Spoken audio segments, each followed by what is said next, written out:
আল্লাহ পাক আপনাকে হেদায়েত দেননি ব্যাপারটা এমন নয়। কিছু কিছু কারণে আপনার মনের মধ্যে, কলবের মধ্যে মরিচা পড়েছে। হয়তো আমল কম হওয়ার কারণ হতে পারে, ধারাবাহিকতার ঘাটতি হতে পারে, অথবা প্রকাশ্য গোপন কোনো পাপে লিপ্ত হওয়ার কারণে হতে পারে। তো সলিউশন হচ্ছে যে আপনাকে প্রথমত ফরজ এবং ওয়াজিব নিয়মিত আদায় করতে হবে, বেশি থেকে বেশি কোরআন তেলাওয়াত করতে হবে, বেশি থেকে বেশি চেষ্টা করতে হবে অর্থ বুঝে পড়ার জন্য।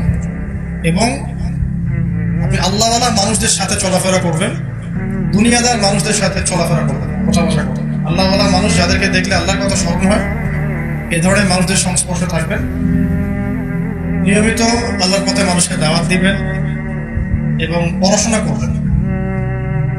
একটা বিষয় হচ্ছে, যত বেশি আমরা জ্ঞান চর্চা করব, ইমানের চর্চা করবো, ইমান তাজা থাকবে।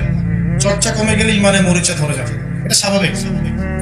ঠিক আছে, এক মাস যদি আমরা কোরআন হাদিসের সাথে সম্পর্ক না রাখি, অটোমেটিক ইমান কমে যাবে। এই কারণে পড়াশোনা এবং আমল বাড়াতে হবে। আর আল্লাহওয়ালা মানুষের সাথে থাকবেন, ইনশাআল্লাহ তারা আপনার সমস্যাগুলো ধরিয়ে নেবেন। আর শেষ জামানায় ইমান ধরে রাখার জন্য শুধু আমল যথেষ্ট নয়, পড়াশোনা করতে হবে, ইলম অর্জন করতে হবে। একটা বিষয় আপনি পড়েন, পড়াশোনা করে তারপরে ওটা আমল করার চেষ্টা করেন, দেখবেন আপনি অনেক মজা পাচ্ছেন, স্বাদ পাচ্ছেন। নর্মালি অভ্যাসগতভাবে আমল করতে থাকলে স্বাদ পাবেন না। আশা করি আমি বোঝাতে পেরেছি। তবে মূল বিষয়টা হচ্ছে আল্লাহর ফরজ ওয়াজিব এবং আল্লাহর জিকির, কোরআন, আল্লাহর জিকির, আল্লাহওয়ালা মানুষের সহবত। সন্তান হকের পথে চলে, বাবা মা চলে না। নামাজ কালাম পড়ে, পরিপূর্ণ ইসলাম ফলো করে না। এখন সন্তান কি করবে? সুন্দর প্রশ্ন। এটা আমাদের ইয়াং জেনারেশনের ম্যাক্সিমাম মানুষেরই সমস্যা, যারা হেদায়েতের পথে আসছে, হয়তো পারিবারিক সাপোর্টটা পাচ্ছে না।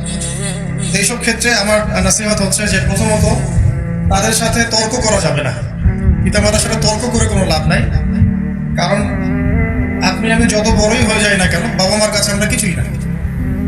ঠিক আছে, তো তাদের সাথে উত্তম আচরণ করতে হবে এবং যথাসাধ্য নম্রতার সাথে তাদেরকে নসিহত করতে হবে।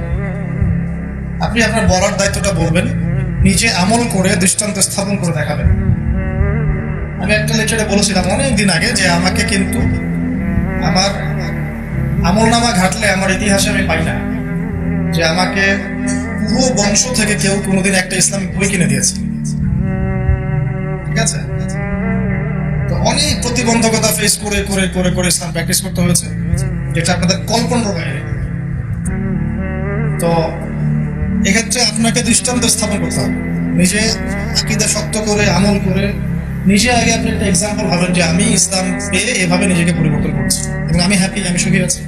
এরপর আপনি তাদেরকে নাসিহত করবেন এবং একটা সময় গিয়ে আপনি উপার্জনের ক্ষমতা অর্জন করবেন। যখন আপনি উপার্জন করতে শিখবেন, তখন আপনি স্বতন্ত্র পরিবার গঠন করবেন এবং আপনি আপনার ফ্যামিলি নিয়ে থাকবেন। পরিবারের অন্য যারা আছে তাদের সাথে এবং রক্তের সম্পর্ক যাদের সাথে আছে তাদের সাথে আত্মীয়তার সম্পর্ক রক্ষা করে চলবেন, এতটুকু। কারণ আমরা চাইলেই কাউকে হেদায়েতের পথে আনতে পারবো না। ইন্নাকা লা তাহদি মান আহবাবত ওয়ালাকিন আল্লাহ ইয়াহদি মান ইয়াশা। আল্লাহ পাক বলেছেন, তুমি যাকে ভালোবাসো তাকে হেদায়েতের পথে আনতে পারবে না, আল্লাহ যাকে চান তাকে হেদায়েতের পথে নিয়ে আসবে।